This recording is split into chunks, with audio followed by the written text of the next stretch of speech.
¿Qué tal, iglesia? Es un privilegio para mí poder estar con ustedes de nuevo a través de esta transmisión, orando para que la palabra del Señor pueda ser sembrada en sus corazones y pueda dar mucho fruto. Hoy vamos a estar concluyendo nuestra serie en Primera de Juan, ¿verdad? La serie Verdad y Error. Así que para eso les voy a pedir que me acompañen a Primera de Juan, capítulo 5, versos 13 al 21. Primera de Juan, capítulo 5, versos 13 al 21. Y en estos versos Juan inicia esta conclusión de la carta recordándoles cuál es el propósito de la carta en el verso 13. Y luego Juan quiere que sus lectores y su audiencia sepan algo. Él nos quiere recordar algo muy importante y es por eso que vemos las palabras sepan y sabemos en el verso 13, 15, 18, 19 y 20. Juan quiere que sus lectores sepan cómo crecer en el Señor y en la certeza de su fe. Y lo hace afirmando verdades que él ya ha enseñado a través de esta carta. E inicia enfatizando algo muy importante. Así que el día de hoy vamos a responder a la pregunta, ¿cómo podemos nosotros seguir creciendo en esa certeza de nuestra fe, en esa seguridad de nuestra salvación en Cristo Jesús, de la que habla Juan en el capítulo 5 y verso 13? Así que Juan nos da 3 puntos hoy en los que debemos de perseverar para poder crecer en la certeza y seguridad de nuestra fe. 3 puntos. Número 1, necesitamos perseverar en la oración, versos 13 al 17. Necesitamos perseverar en lo que Él ya nos ha enseñado, versos 18 al 20. Necesitamos perseverar en guardar nuestro corazón, verso 21. Así que veamos entonces estos 3 puntos acerca de cómo nosotros podemos perseverar y crecer en la certeza de nuestra fe y en la seguridad de nuestra fe. Número 1, perseverando en la oración, versos 13 al 17. De nuevo, Juan inicia esta conclusión recordando el propósito por el cual él ha escrito esta carta. Dice el verso 13, estas cosas les he escrito a ustedes que creen en el nombre del Hijo de Dios, está escribiendo a creyentes, para que sepan que tienen vida eterna. Juan lo hizo de la misma manera casi al terminar su evangelio en el Juan capítulo 20, verso 31. Dice, pero estas se han escrito, hablando de lo que él escribió en el evangelio, para que ustedes crean que Jesús es el Cristo, el Hijo de Dios, y para que al creer tengan vida en su nombre. Y después de esta introducción a su conclusión, Juan inicia a enfatizar el tema de la oración. Juan muestra que la oración es una disciplina vital que establece una relación entre Dios y sus hijos y nos da seguridad y certeza de la fe que tenemos en Cristo Jesús. Verso 14 dice, esta es la confianza que tenemos delante de Él, que si pedimos cualquier cosa conforme a su voluntad, Él nos oye. Y si sabemos que Él nos oye en cualquier cosa que pedimos, sabemos que tenemos las peticiones que le hemos hecho. Lo que Juan está diciendo acá es que la oración habitual y continua del cristiano produce una confianza y certeza en nosotros respecto a la relación que tenemos con nuestro Dios, respecto a nuestra fe. Una confianza que no solo es de creador a criatura o del salvador a un pecador. Va más allá, eso es muy importante y es hermoso, pero más allá es una relación de padre e hijo. Y este tipo de relación es el que podemos hacer crecer mediante la disciplina de nuestra oración constante y continua. Es gracias a esta confianza y certeza que la oración produce en nosotros que podemos tener la audacia, la confianza y la libertad de acercarnos a Él como nuestro Padre. Porque sabemos que gracias a la obra de Cristo hemos sido adoptados como sus hijos. Y porque como sus hijos, cuando oramos conforme a su voluntad, Él nos escucha. Y estas son las palabras claves de esto: conforme a su voluntad. Si queremos entender el propósito de la oración cristiana, tenemos que entender que no es un método conveniente para imponer nuestra voluntad a Dios, o para declarar, arrebatar o decretar cosas a nuestro beneficio, o reclamar lo que merecemos. La oración es una disciplina dada por Dios para que nuestro corazón se someta a su voluntad y al hacerlo encuentre gozo, paz y esperanza en esa voluntad buena, agradable y perfecta. Esta es la forma en que un cristiano maduro debe de orar. La oración que la certeza de nuestra fe nos da es una oración humilde, pero al mismo tiempo segura de que Dios la escucha. Y no solo eso, sino que como el Padre perfecto que Él es, Dios nunca nos dará algo que nos haga mal o que nos destruya. Cada cristiano maduro conoce y ha aprendido esto. Sabe que será mejor si Dios no contesta algunas de nuestras oraciones, porque conoce la voluntad perfecta de Dios, porque le pide a Dios que prevalezca su voluntad y no la de Él. Y al hacerlo, eso provoca gozo en su corazón. Genera paz y tranquilidad al esperar una respuesta, sea positiva o no. Dios sabe mejor. Así es como seguimos creciendo en la certeza de nuestra fe, conociendo y entendiendo cómo debemos orar, sometiendo nuestros corazones a la voluntad de nuestro buen Padre. En el texto vemos que la única oración que Dios contesta para su gloria y el bien de sus hijos es la oración que está envuelta en ese espíritu de humildad, sumisión y dependencia. No se haga mi voluntad, sino la tuya. Y esto no está negando de ninguna manera el hecho de que muchos de nosotros batallamos con esto a diario. Esa tensión que existe a veces entre nuestros anhelos, nuestros sueños y la voluntad de Dios.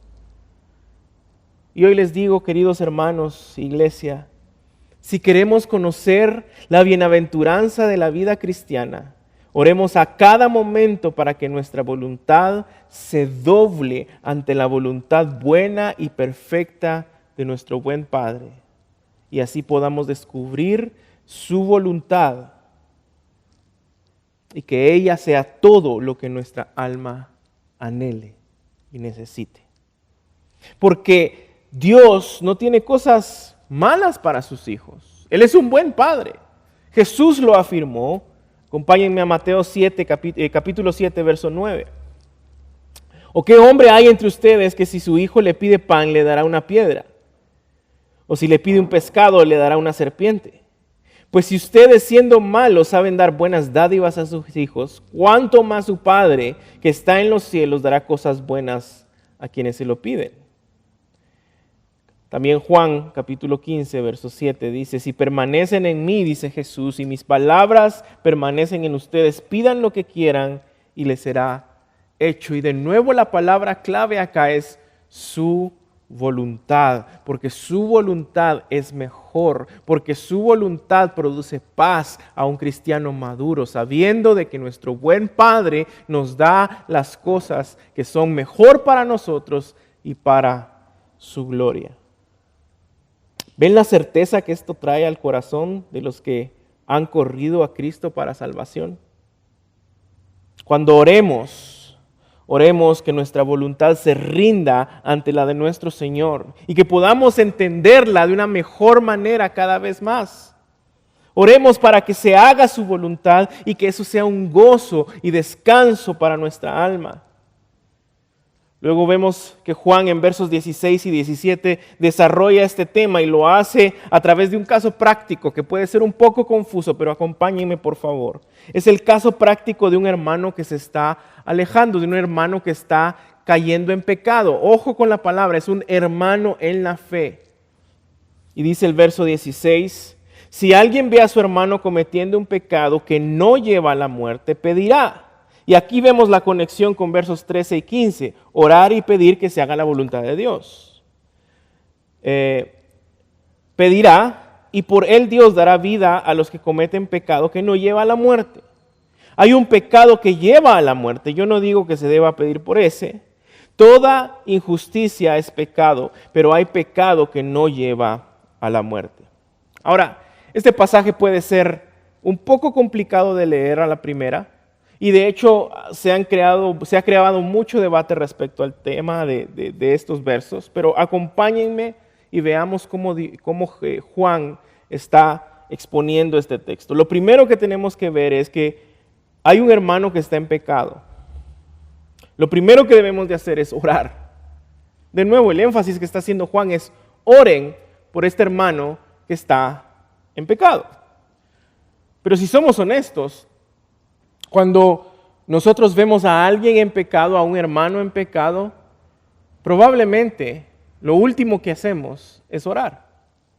Si somos honestos, lo primero que queremos hacer es saber qué está pasando, chismear, pasar información tal vez de la cual no estamos seguros, llegar a nuestras propias conclusiones, hacer comentarios, juzgar. Esperamos que alguien más intervenga, que alguien más le pueda ayudar y lo último que hacemos es orar.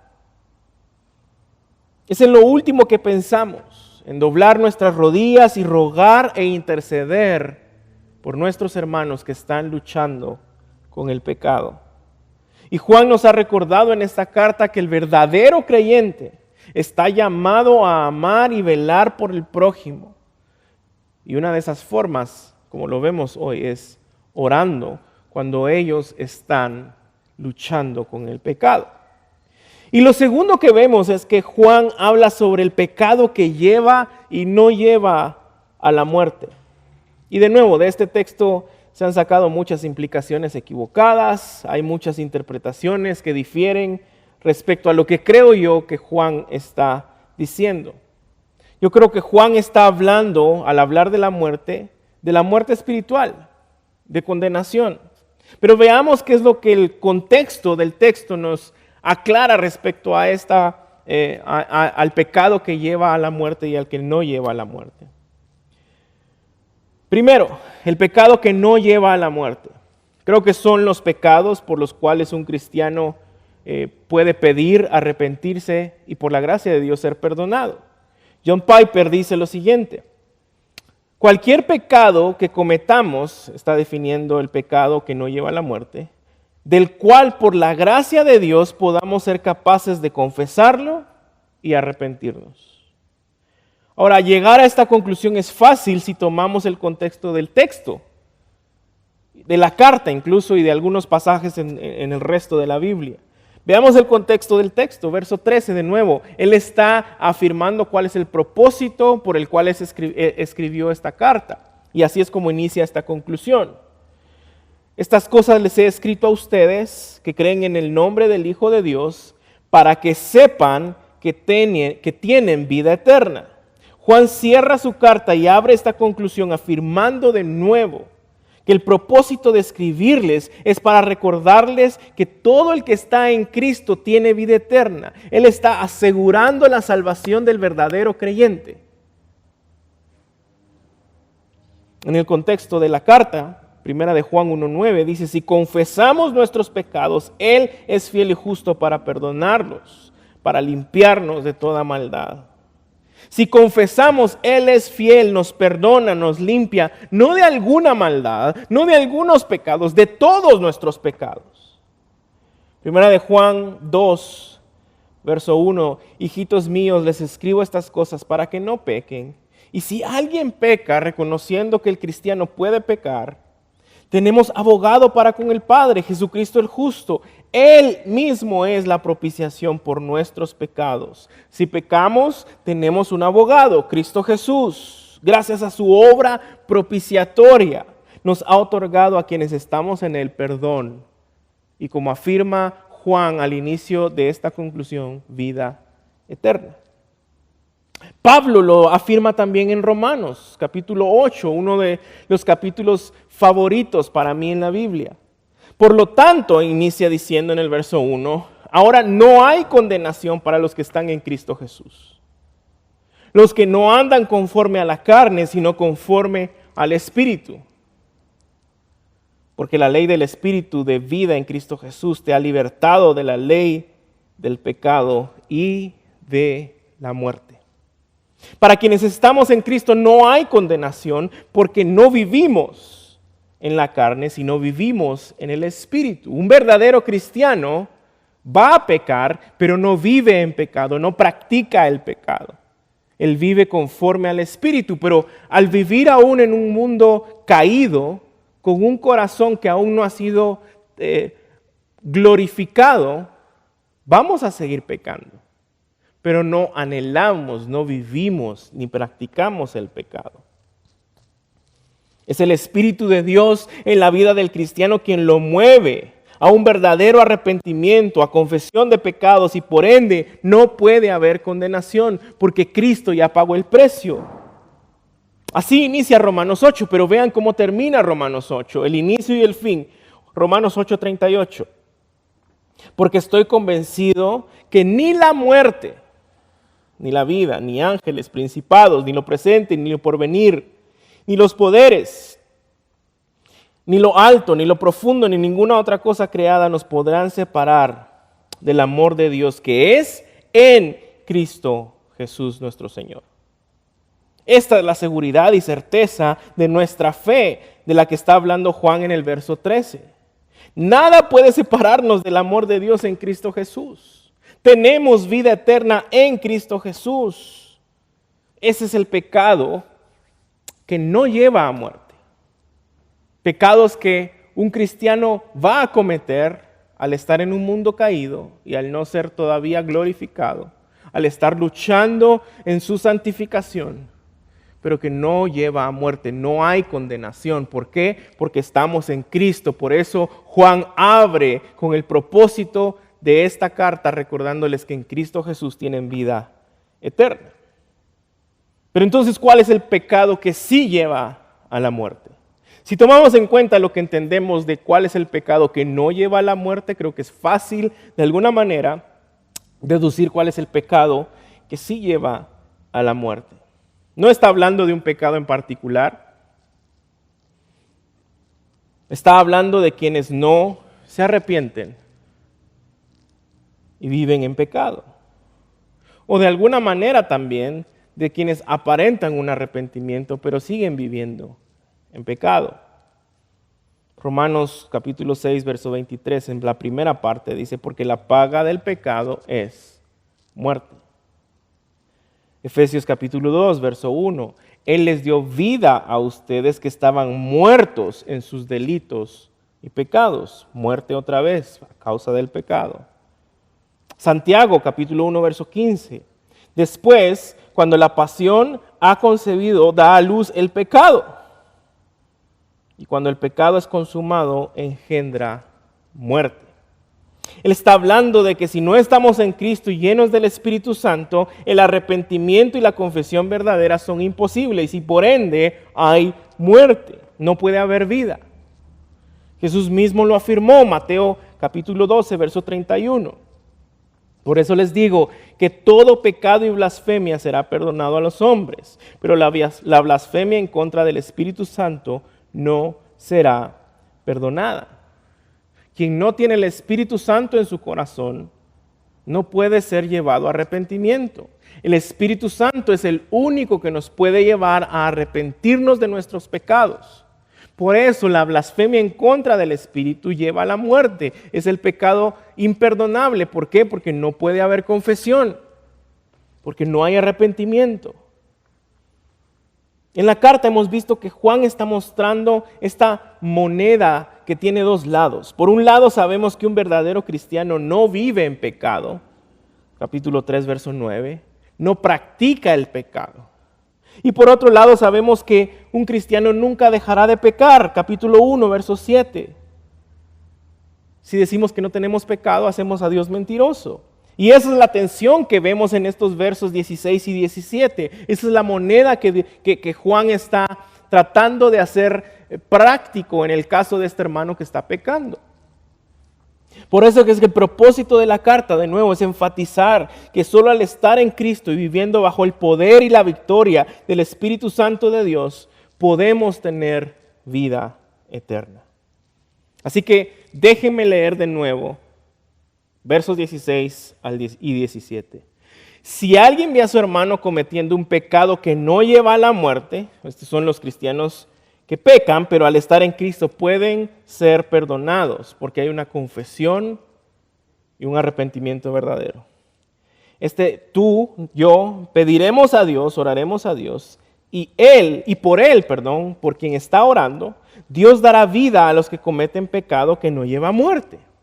Dios puede dar vida, puede perdonar y restaurar a un hermano que está luchando con el pecado a través de tu oración y de mi oración. Hay un pecado que lleva a la muerte. Y yo no digo que se deba de pedir por ese. Juan está diciendo, yo sé que hay un pecado que sí lleva a la muerte, pero no estoy hablando de ese pecado en este momento cuando les digo que oren por sus hermanos. Toda injusticia, verso 17, es pecado, pero hay pecado que no lleva a la muerte. De ese es el que está hablando Juan. De eso es lo que está hablando Juan, por lo que debemos de orar. El punto, querida iglesia, es que Dios puede actuar en beneficio de aquellos que se han alejado, están luchando con su pecado o han caído en pecado, pero son verdaderos cristianos. Y el Espíritu Santo de Dios está en ellos. ¿Cómo? A través de tu oración, de mi oración, a través de la oración de la iglesia. Hay cosas que Dios ha decretado desde antes de la eternidad que pasen únicamente a través de la oración. Esto es lo que afirma Sam Storms. Dice, nunca presumas que Dios te concederá, aparte de la oración, lo que ha ordenado que te conceda solo por medio de la oración. ¿Estás orando constantemente por tus hermanos? ¿Estás rogando por aquellos que están luchando con su pecado? ¿Estás orando por aquellos que se han alejado? Porque es tan fácil orar y pedir por nosotros. Es tan fácil ponernos en el centro otra vez de la oración y que todo se trate acerca de nosotros. La pregunta hoy, iglesia, en esta parte del texto es, ¿estás orando por la iglesia? ¿Estás orando por tus hermanos? ¿O te es más fácil juzgar, hacer chismes, llegar a tus propias conclusiones? O peor aún, ser totalmente indiferente y egoísta. Seguro que es más fácil solo juzgar, señalar, ser indiferente e incluso hasta atacar, especialmente a través de un teclado y una pantalla.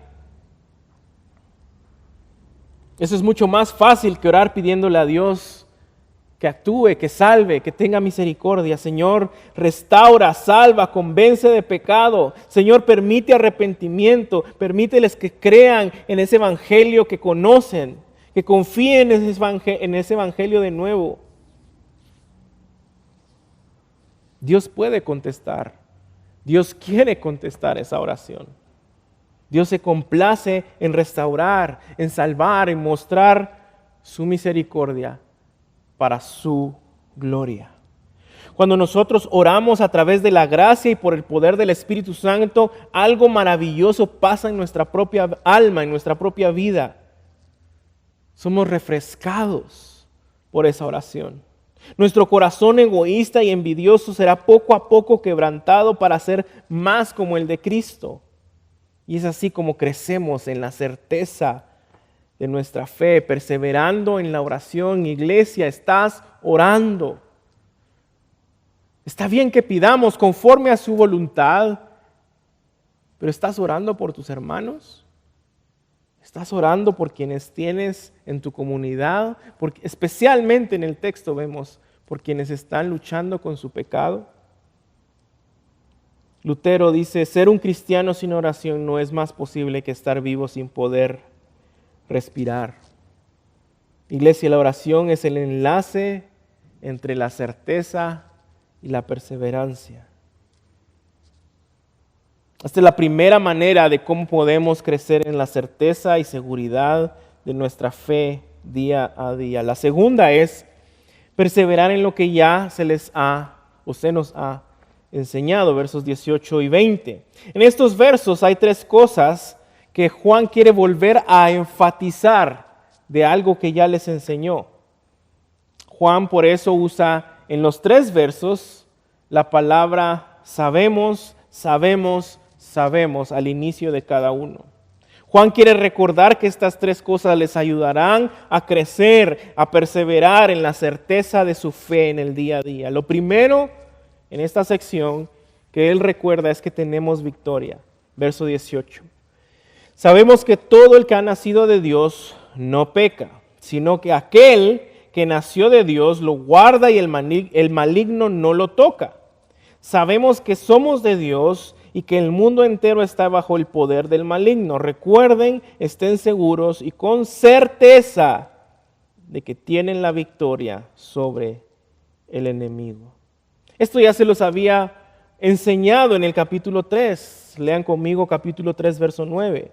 Ninguno que es nacido de Dios practica el pecado, porque la simiente de Dios permanece en él. No puede pecar, ¿por qué? Porque es nacido de Dios. Esto lo vimos a profundidad hace algunas semanas. Hace referencia a cómo el verdadero cristiano puede pecar, pero no vive en pecado. No practica el pecado. Otra vez está enlazado con lo que estamos viendo o lo que lo veíamos acerca de la oración. No es que nunca pequemos, sino que el pecado ha sido quitado del trono de nuestros corazones si estamos en Cristo. Pablo dice en Romanos 6, sabemos esto, que nuestro viejo hombre fue crucificado con Cristo para que nuestro cuerpo de pecado fuera destruido, a fin de que ya no seamos esclavos del pecado. Más adelante, en Romanos 6, verso 14, dice, porque el pecado no tendrá dominio sobre ustedes, pues no están bajo la ley, sino bajo la gracia. Otra vez, un verdadero cristiano no vive esclavo del pecado, no practica el pecado, pero puede pecar. Pero cuando peca, porque Cristo es nuestro abogado, porque hemos nacido de Dios, porque en Cristo tenemos seguridad de nuestra salvación, tenemos victoria. Juan está diciendo que por la gracia del Dios Trino tenemos todo lo que necesitamos para obtener la victoria sobre el pecado, sobre el maligno. Es una lucha, sí, pero estamos en Cristo y tenemos la victoria. En Cristo podemos vencer el pecado. En Cristo tenemos la fuerza y Él nos guarda, nos cuida, nos sostiene. Somos cuidados por Dios mismo. Recordemos de nuevo, Jesús oró por nosotros, oró por su iglesia en Juan 17. Pedro también afirma de que Dios nos cuida en capítulo 1 y verso 5. Dice, mediante la fe, otra vez la certeza de nuestra fe, ustedes son protegidos por el poder de Dios. ¿Para qué? Para la salvación que está preparada para ser revelada en el último tiempo. Certeza de nuestra fe, certeza de nuestra salvación. Primera de Timoteo, capítulo 5 y verso 22 y otros versos de la Biblia también nos hacen ver el otro lado de la moneda. Esta tensión que a veces se genera entre la obra de Dios y la responsabilidad del hombre. Son textos que nos dicen que el cristiano también debe de guardarse a sí mismo. Guárdate libre del pecado, le dice Pablo a Timoteo. En Santiago capítulo 1, verso 27, segunda parte, guárdense sin mancha del mundo. Judas capítulo 1, verso 21, consérvense en el amor de Dios, esperando ansiosamente la misericordia de nuestro Señor Jesucristo. ¿Para qué? Para vida eterna. Entonces vemos de nuevo esta tensión. Dios nos guarda, pero nosotros somos responsables también de cuidarnos. ¿Cómo es que esto funciona? Dios guarda a sus hijos por Cristo a través de su Espíritu Santo y de su palabra. Y debido a esa protección de Dios, sus hijos pueden caminar en santidad delante de Él, con paz, con seguridad, confiados de que Él no solo responde sus oraciones, sino los guarda del maligno. ¿Acaso no nos anima esto a seguir creciendo en la certeza de nuestra fe? Dios nos escucha, Dios nos responde, Dios pone a la iglesia a interceder por nosotros, Dios nos guarda. ¿Qué más podemos necesitar en esta vida para crecer en la certeza de nuestra fe? En Filipenses, Pablo escribe esta relación del cuidado de Dios y nuestra responsabilidad de manera muy clara. Dice Filipenses capítulo 2 y verso 12. Así que, amados míos, tal como siempre han obedecido, no solo en mi presencia, sino ahora mucho más en mi ausencia, ocúpense en su salvación con temor y temblor, porque Dios es quien obra en ustedes tanto el querer como el hacer para su buena intención. Es porque Dios nos cuida a través de nuestra fe en Cristo Jesús por el poder de su Espíritu Santo a través de su palabra, que nosotros podemos responder y cuidarnos y ser responsables y trabajar, ocuparnos en nuestra salvación. ¿Estás creciendo en tu fe? ¿Te estás guardando del pecado a través de los medios de gracia que Dios ha provisto para que lo hagas? La gracia salvífica de Cristo es más fuerte que Satanás. Y que Él no puede ni siquiera tocarnos sin que Dios lo permita. Así como sucedió con Job. El enemigo puede tentarnos, pero nunca podrá vencernos desde nuestro interior. Es nuestra carne, nuestro corazón la que debe de colaborar con la tentación del enemigo para que nosotros caigamos en pecado. Es por eso que nadie puede decir, es que el diablo me hizo hacerlo. Es que el Satanás es malo, el diablo es sucio, es feo. Él no puede obligarte a hacer nada si realmente tú estás en Cristo. Es tu carne, es tu pecado, es tu concupiscencia, cooperando con lo que el enemigo pone en el exterior para ser tentado. Pero alabado sea Dios, dice Juan. Recuerden que ustedes tienen los medios de gracia en Cristo Jesús para vencerlo, para ser victoriosos. Oren, trabajen en su santificación porque Dios los guarda. Lo segundo que quiero recordarles en esta sección es que tenemos comunión con Dios. Pertenecemos a Dios. Verso 19. Sabemos que somos de Dios y que el mundo entero está bajo el poder del maligno. Acá vemos otro de los contrastes que Juan está haciendo referencia a algo que ya enseñó ampliamente en capítulos 2 y 3. Los creyentes pertenecen a Dios. Los no creyentes pertenecen al mundo, el cual está bajo el poder del maligno. Saber esto significa que podemos ser libres para hacer lo que somos en Jesús y separarnos del sistema del mundo que está en rebelión en contra de Él. Juan nos está recordando que nosotros no podemos participar de ese mismo sistema anticristo del cual participa todo el mundo. Capítulo 2, verso 15 de Primera de Juan. No amen al mundo ni las cosas que están en el mundo. Si alguien ama al mundo, el amor del Padre no está en él. Porque todo lo que hay en el mundo, la pasión de la carne, de los ojos, de la arrogancia, las riquezas, no provienen del Padre, sino del mundo. El mundo pasa y también sus pasiones, pero el que hace la voluntad de Dios permanece para siempre. Por eso inicia diciendo, oren que se haga tu voluntad. Nosotros no pertenecemos al mundo.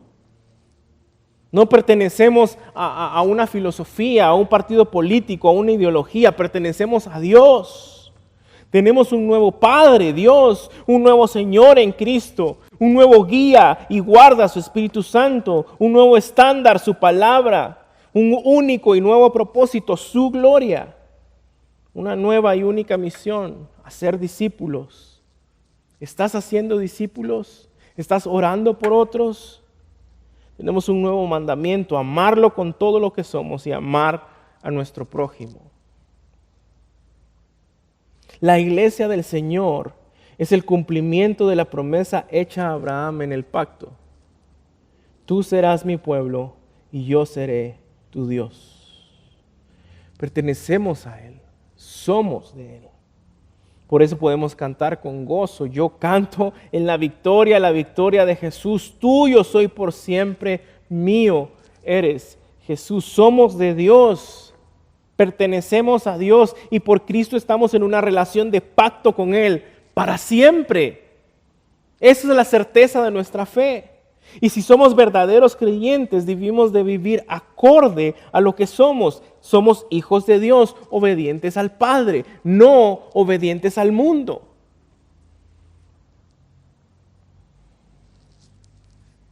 Y al final, lo tercero que nos ha enseñado en la carta y que Juan hace énfasis en esta conclusión es que tenemos conocimiento de la verdad.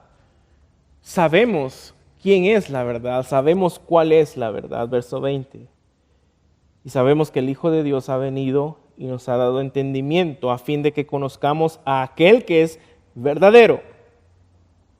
Y nosotros estamos en aquel que es verdadero, en su Hijo Jesucristo. Este es el verdadero Dios y vida eterna. Otra vez, la certeza de nuestra fe en la verdad en Jesucristo, que tenemos vida eterna. Si algo atacaron los falsos maestros en el contexto de Juan, en su audiencia, esta gente gnóstica, era la persona y obra de Cristo. Era la verdad. Todo eso lo vimos la semana pasada. Querían enseñar el error y no la verdad. La verdad de la obra y persona de Cristo Jesús, que es la que da certeza de fe al cristiano. Por eso es que Dios nos ha provisto con entendimiento espiritual. Por eso es que Juan nos recuerda en capítulo 4 que tenemos que discernir los espíritus, que tenemos que saber discernir qué viene de Dios y qué no viene de Dios. Y el estándar para hacerlo es Cristo Jesús. Primera de Juan 4, capítulos 1 al 6. Amados, no crean a todo espíritu, sino prueben los espíritus para ver si son de Dios. Porque muchos falsos profetas han salido al mundo. En esto ustedes conocen el Espíritu de Dios. Todo espíritu que confiesa que Jesucristo ha venido en la carne es de Dios. Y todo espíritu que no confiesa a Jesús no es de Dios. Y este es el espíritu del anticristo, del cual ustedes han oído que viene y que ahora ya está en el mundo. ¿Estás tú creciendo en la verdad? ¿Estás tú seguro de tu fe, de que estás unido a Cristo? Tuvimos varias semanas, casi 2 o 3 capítulos, en donde una y otra vez Juan nos daba exámenes que teníamos que hacernos a nosotros mismos para saber si somos verdaderos cristianos. ¿Estás tú unido a Cristo? ¿Estás tú en la verdad, creciendo en esta verdad? ¿Tienes relación íntima de conocimiento profundo y verdadero basado en la palabra de Dios de quién es Cristo y de lo que Él ha hecho? Esto no es algo meramente intelectual o experiencial, sino algo que solo el Espíritu de Dios puede darte. La luz para ver a Cristo tal como es, lo que Él es y lo que Él ha hecho. Y solo el Espíritu Santo de Dios nos puede dar esa certeza. Solo el Espíritu Santo de Dios puede abrir nuestros ojos, regenerar nuestro corazón para poder ver y entender que Él es el camino, Él es la verdad, Él es la vida, Él es el agua que sacia mi sed, Él es mi Salvador, Él es mi Señor, mi esperanza y todo lo que yo anhelo. Toda mi esperanza está en Él. Iglesia, si estamos en Cristo, mientras más crecemos en nuestro conocimiento de quién es Él, más crece la certeza de nuestra fe. Más seguros estamos en nuestra salvación. Así que ahora, y termino esta carta, recuerden estas 3 cosas, dice Juan. Tienen victoria en Cristo Jesús, hay comunión con Dios y entienden la verdad. Y recuerden, oren pidiendo la voluntad de Dios, Oren por sus hermanos. Si recuerdan y guardan estas cosas, crecerán en la certeza de su fe día a día. Y en este momento yo imagino que Juan siente de alguna manera que no ha terminado, que no podía terminar esta conclusión. Y creo que el verso 21 termina como una postdata. Así que el verso 21 es ese cierre, esa postdata. Hijos, si quieren crecer en la certeza de su fe, preserven en guardar su corazón. Hijos, aléjense de los ídolos. Muchas de las cartas del Nuevo Testamento terminan con palabras de advertencia. Guárdense de los ídolos es una advertencia clara y enfática. Guárdense de confiar, de obedecer, de reverenciar, de seguir, que todo esto quiere decir de adorar cualquier otra cosa, persona o experiencia que no sea Dios, que no sea el Dios trino de la Biblia. Y es curioso que en esta carta Juan no habla específicamente de la idolatría, pero creo que Juan estaba hablando en congruencia con su conclusión. Cuídense de todo lo que aparente ser Dios. Guárdense de los falsos conceptos de Dios. Aléjense de adorar todo aquello que quiera ocupar el lugar de Dios en su corazón. Eso es la idolatría. La idolatría es toda persona, cosa o experiencia que ocupa un lugar en nuestro corazón antes y en el lugar que solo le pertenece y le corresponde a Jesús. ¿En dónde está tu corazón hoy? ¿Estás sirviendo a un ídolo? ¿Estás ofreciendo adoración a un ídolo?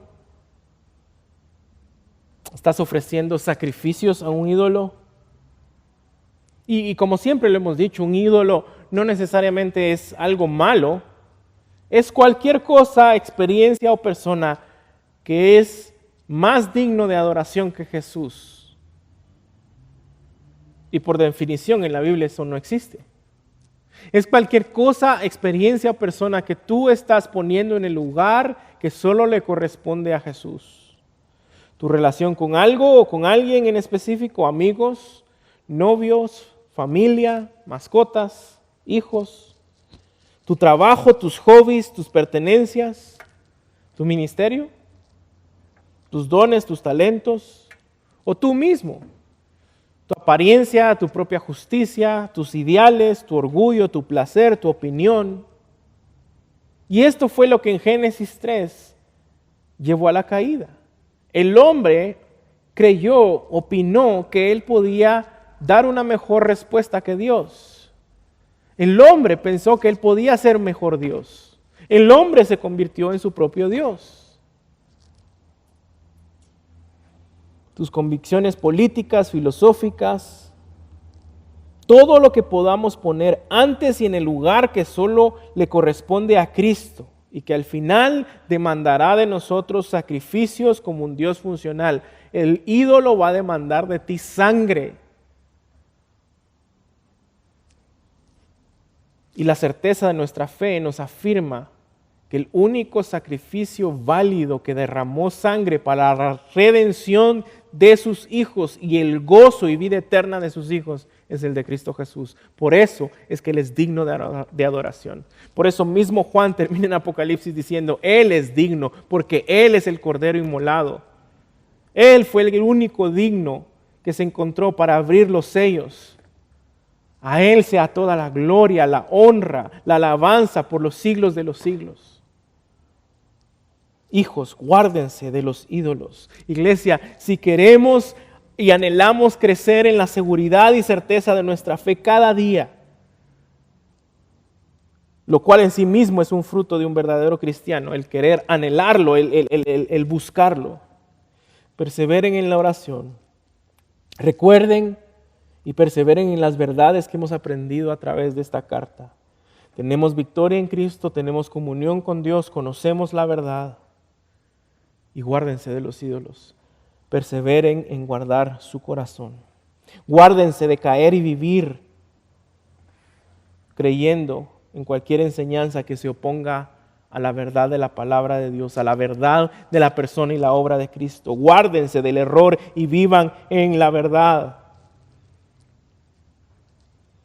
Juan está terminando haciendo un llamado a los creyentes a abstenerse de toda forma de adoración que los aleje de Jesucristo, a alejarse del error y vivir en la verdad y crecer en la certeza de esa verdad. Él es el verdadero Dios y la vida eterna. Juan dirigió esta carta a la iglesia debido a que estaban siendo atacados por falsos maestros, por personas gnósticas quienes negaban la verdad bíblica. Ellos trataron de convencer a los cristianos de estas falsas doctrinas, pero Juan se levantó por el poder del Espíritu Santo y afirmó la verdad.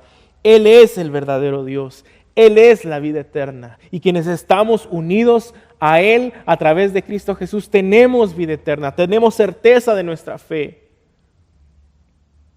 Y nos da implicaciones de cómo amar y mostrar esa fe en nuestra vida práctica. La mentira y el error en la vida del cristiano resultan en una vida de falsedad y muerte. Juan nos ha enseñado y apuntado a la verdad, y el desafío hoy, iglesia,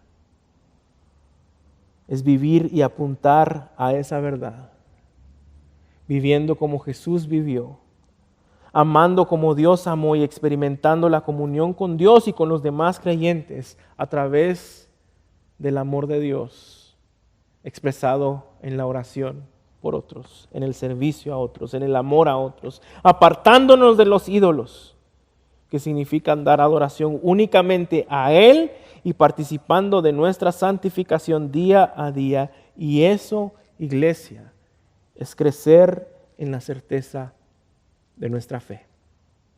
Oremos. Amado Dios, gracias por la oportunidad que nos das hoy de concluir esta serie.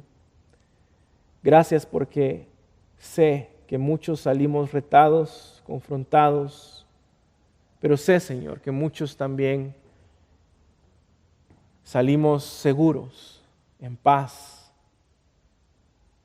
debido a que estamos unidos a ti, Señor, en Cristo Jesús. Salimos, Señor, con ánimos de poder orar y buscar a otros, a quienes se han alejado tal vez, a quienes están luchando con el pecado. Señor, y salimos animados de antes de emitir comentarios, antes de juzgar, antes de sacar nuestras propias conclusiones, de poder orar por ellos, sabiendo de que tú te deleitas en extender misericordia, Señor, pero que muchas de estas cosas las has predestinado para que pasen a través de nuestra oración, de la oración de tu iglesia. Recordando, Señor, que estamos en victoria en ti, en Cristo Jesús, que estamos unidos a ti en Cristo Jesús, que te conocemos a ti, Cristo Jesús, la verdad. Hoy nuestra oración, Señor, es acércanos a esa verdad, haznos crecer en esa verdad, aléjanos de los ídolos y permite, Señor, que tu iglesia camine en la verdad, actúe en verdad y crezca en la certeza de su fe en esa verdad. Es por ti, Cristo Jesús, que hemos orado. Amén y amén. Que Dios los bendiga.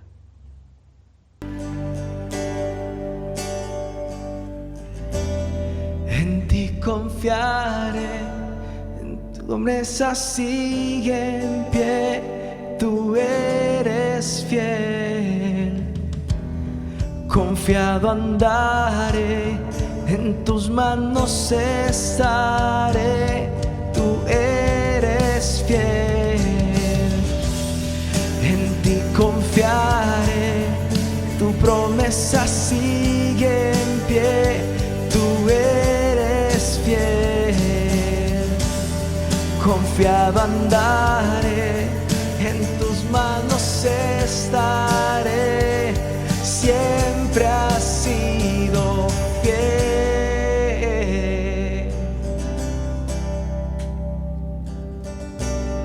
Tú siempre has sido fiel.